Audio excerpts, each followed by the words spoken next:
Francisco. They've done it. I wouldn't go into San Francisco because a lot of the waiters were gay. That wasn't very popular in terms of people being open. He's really done a remarkable job with the 49ers. Back in those days, they would have probably thought it was a distraction. Was there some homophobia? Hell yes. Sort of poetic justice that he would come there in '79, and by the time he retires, he's got 5 Super Bowl rings. No one would have guessed, I would guarantee you. He prevailed. He followed through. He ended up making a huge difference. 30 seconds away from Super Bowl 16 in Cincinnati. Went to grammar school over on Stokes Lane in Nashville and Hillsborough High School. Went to Woodmont Baptist Church. I thought I was going to be an athlete. And since it didn't turn out that I was coordinated enough, the coach said, well, I think you'd be a great manager for football. And what came with that was a first aid kit. And that was my first exposure to sports medicine. I got my first job on my own when I went to UC Santa Barbara. And from there, I went to San Jose State and then to the University of Michigan. When Bill Walsh was named the head coach with the 49ers, they needed an athletic trainer, and Fred Bailey told him, what about Lindsy? He knew me, and he knew I was familiar with the Bay Area, so I just took a chance and took the job. For the 49ers, these were the worst of times. Before Bill and Lindsay got there, the best way to put it, and that's being nice, was dysfunctional. As far as the team, shambles. I mean, we were coming off a 2-14 season in '78. We weren't very good defensively. And then we promptly had another 2-14 season. We had some guys that I didn't think were good enough to be in the league, and their franchise was not where one would think a pro franchise should be, a professional football team should be.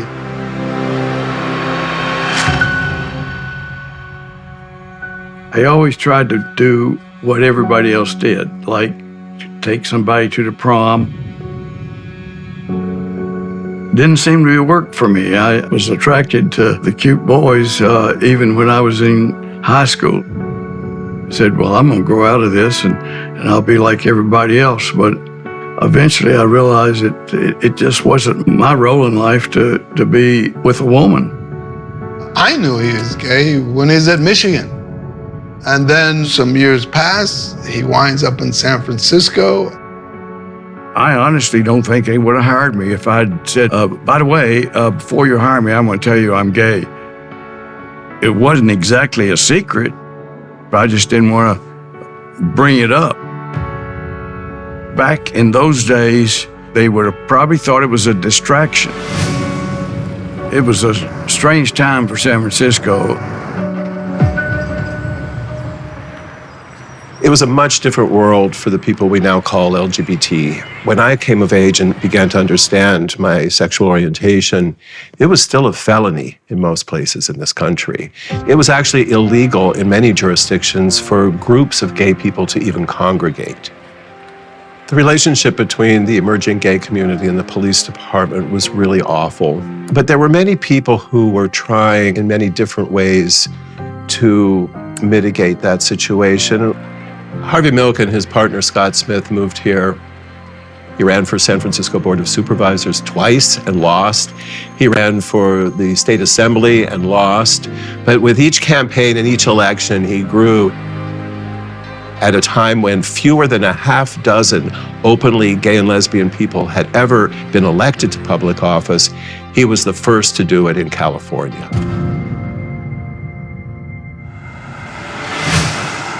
November 27th came. A woman yelled out the window, "Cleve, they shot the mayor, they shot the mayor." Grabbed a taxi and got to City Hall, and I ran down the hall calling out, "Harvey, Harvey, where are you?" And as I turned the corner, I saw Dianne Feinstein coming towards me, and I could see that there was blood on the sleeve of her jacket. Then I saw beyond her Harvey's feet sticking out into the hallway.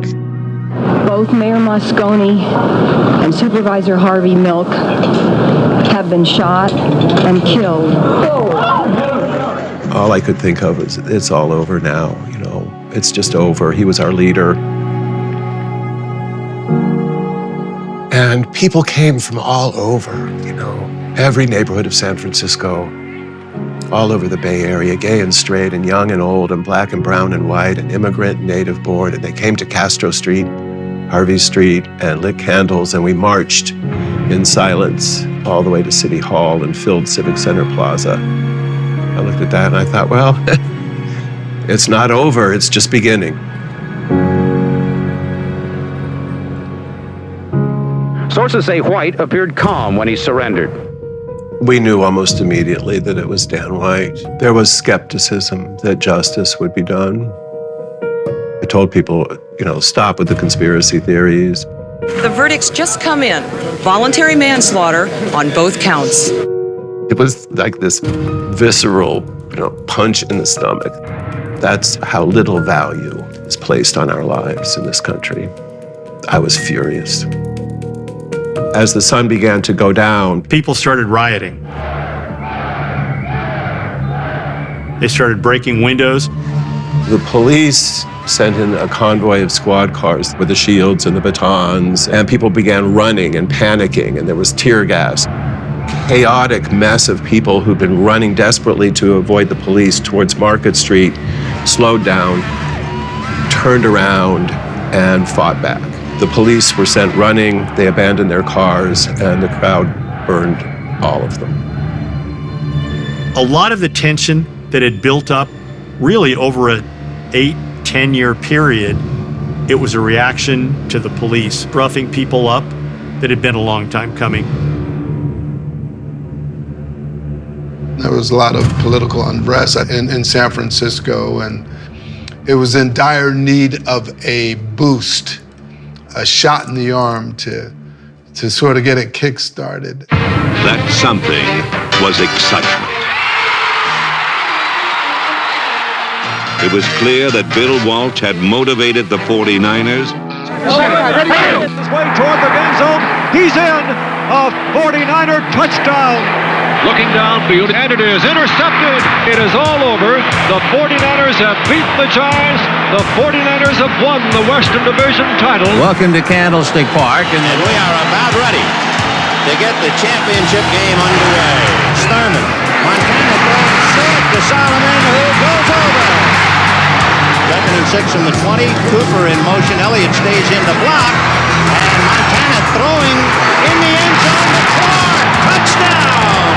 How in the world did he ever get away from all those arms and legs? Looking, throwing in the end zone. Clark caught it! Dwight Clark! The clock keeps ticking. And now it is all San Francisco. They've done it. And they beat the Dallas Cowboys 28-27. And now it's on to the Super Bowl for the Niners. Super Bowl! There will never be moments like that again in my life. The moment of being a rookie and a moment of being on a team and a moment of being able to go to the ultimate goal of winning a Super Bowl. Bill Walsh on the shoulders. All right, that's the greatest feeling in the world. That's what it's all about. You're the world champ. You are! You are. You're the world champ. Woo! Fast forward to the parade. The parade was like something, you know, I had never seen. The city of San Francisco, I'm sure, hadn't seen. That's one of those things you don't ever forget, that parade down Market Street and waving at all those people. I gotta tell you, winning the Super Bowl in 1981 was like a gift from God. It was something the whole city could celebrate. It was cathartic, to put it lightly, for everybody. You know, we had exercised our demons, and I think they had sort of exercised their demons. We'd been so divided, police against everyone, neighborhoods against neighborhoods, confusion, grief. horrible cynicism, and then suddenly this team won, and then would go on to win again and again and again. This is all our staff after each of the Super Bowl games. That's the first staff we had. That just shows how it grows from there to here of all these other people. Touchdown, 49ers! Beautiful read, beautiful. Hey, Holly, did you hear that? Lindsay said, beautiful read. Beautiful. You know it's easy when Lindsay says, good read. I met George in 1980 when we had a Christmas party at 49ers. The typical invitation was you and your spouse or guest is invited to the Christmas party. So I told George, I said, well, we're going to a Christmas party. And I think a lot of people at that point said, I think Lindsay must be gay. That wasn't very popular in terms of people being open, and especially in this profession. It's something that a lot of guys and people in general outside the locker room maybe were not comfortable with. Was there some homophobia? Hell yes. And in fact, I'd venture to say professional sports is one of the last bastions of that. It's kind of unspoken. And if you're courageous enough to come out, you're going to definitely get some blowback from people. We had some very, very large personalities on that team. Are there any moments that come to mind that you can think of? Yeah, not really. None that I want to repeat on camera, that's for sure. One day, one of the players who had a knee injury, and he was having a bad day. He called me the F word right to my face. We had these taping tables in the training room. I remember somebody at one point came up and said, hey, I've got a present for you. And Lindsay's going, hey, man, I'm taping people right now. And the person said, oh, open the box. Lindsay stopped taping, took the lid off. I don't have to tell you. You can imagine what was in the box. Here he was sitting there with his junk hanging out. We had a defensive lineman that just thought it was just funny as hell to come in there while I'm taping ankles to grab me from behind and make sexual gestures, then put me down and I'd go back to work. It happened on multiple occasions. My relationship with most of the guys, and I'm saying 95% of the guys with the 49ers, they're great guys with one or two exceptions. But there are a few times I'd go home at night and I said, why in the heck am I putting up with some of this? After a game at Candlestick, I would just drive on down to the Castro and attend a service at a Metropolitan Community Church because most of the people that attended there were gay. It was a good relief for me, a place that I could sort of disappear a little bit and be with people that respected you. And it's very comforting to know that there are people out there just like you can relate to. Just like anybody else, you like to be truly yourself and not hide anything. This is meaningful to me. The 49ers had paid for celebrating the 35th anniversary of Metropolitan Community Church. They gave it in honor of, I guess, in honor of me. What I felt about Lindsay was not only confidence, but I also felt that he was always looking out for the best interests. He had to play the defense without Fred Dean the rest of the way. He's got a bruised sternum. I just want you to know about it. Lindsay ran things. He ran it out of kindness, man. I've never seen him raise his voice. You know, he was a true professional. A couple of magazine covers, that's depicted when Bryant Young broke his ankle. A lot of people don't really think about the behind-the-scenes work that happens, especially when they go through adverse situations, injuries or whatnot. With Lindsay and his staff, that meant so much to our success and the success of the team.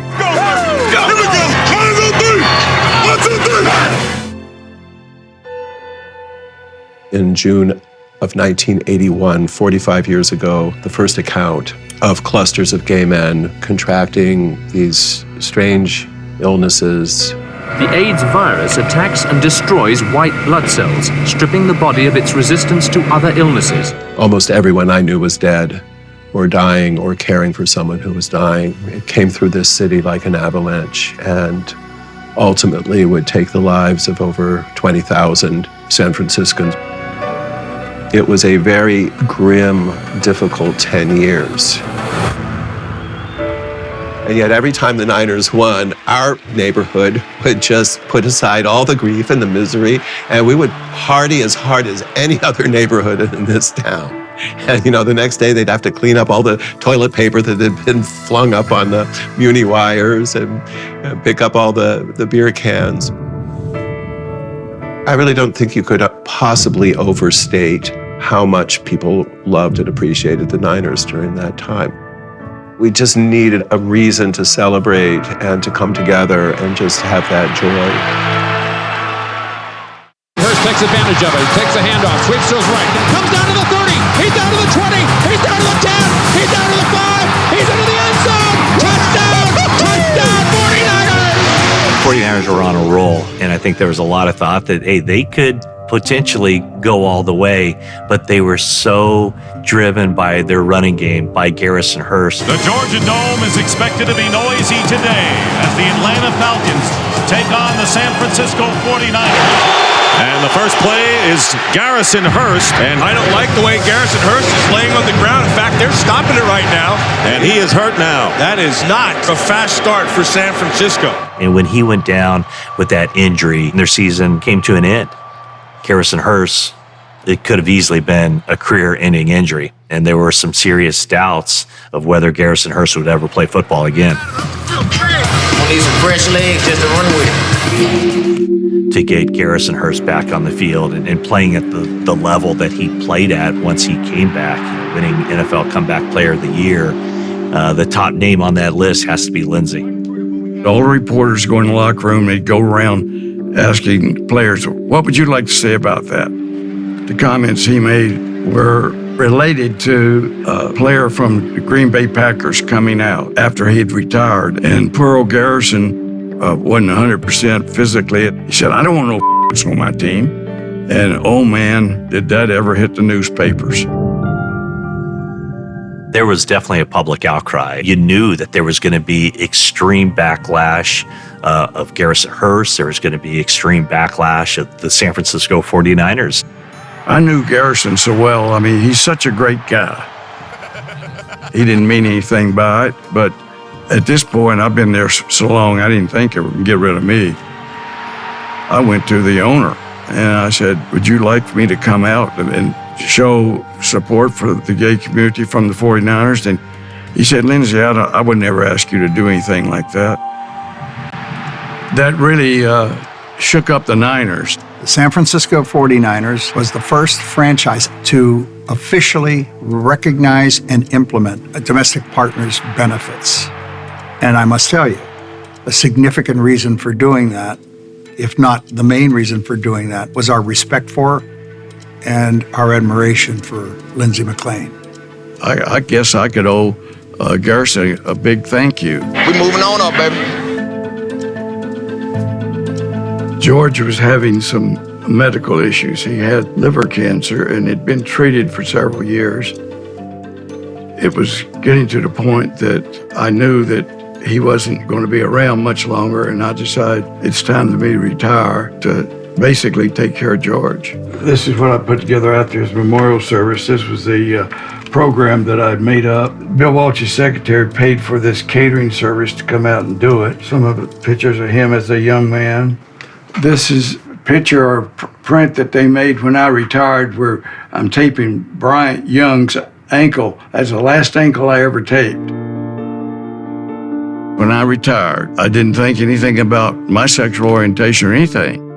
I read a book and it said, the one thing you can do to eliminate homophobia, the one single thing is to come out. So I thought, well, I'm retired. I've got my pension. If that's the case, I better come out because maybe that'll help some other people. It certainly was true. I think that everybody was happy for him, that he was able to do it on his terms and nobody else's terms. He already had tremendous respect, but for him to open up about his life, I think just it won him even more fans. To be honest with you, it was the best thing I ever did. It's just great not to be having secrets that keep you from just being your true self. The moment they told me that you guys want to talk to me about Lindsy McLean, my heart filled with joy and love. I've never met Lindsy McLean, but I admire him enormously, even though the intimate details of who he was as a man in our society threw up all sorts of obstacles against him pursuing that dream. He prevailed. He followed through. He ended up making a huge difference. You look back on it and you say, why in the world did I wait so long to come out? Ladies and gentlemen, Lindsy McLean. Congratulations. Well, there's your guy right there taking our picture. People are people. And no matter who people choose to be outside of whatever profession they're in, we have to give people the respect and dignity and continual love. Coming from Gladys, Virginia, going to James Madison, I was one of those sheltered guys. The things I didn't understand, I feared. I wouldn't go into San Francisco because a lot of the waiters were gay. And then, you know what? After a while, after meeting Lindsy, it helped me understand that it's okay. I stopped being ignorant and understood. We're all different, but yet we're all the same. Lindsy was the first time I was truly ever exposed to a gay person. Over the years, when I told people that I had this amazing trainer when I was in San Francisco, I said he was a gay man. The reaction you would get was kind of like, wow, how was that? I said, Lindsy really is a guy that kind of changed my life. Being in the closet is not a good place to be.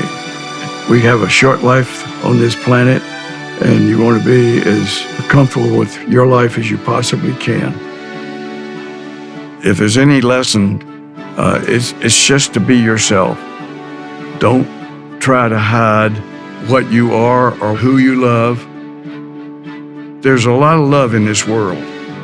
People see you as what you are, just being your true self.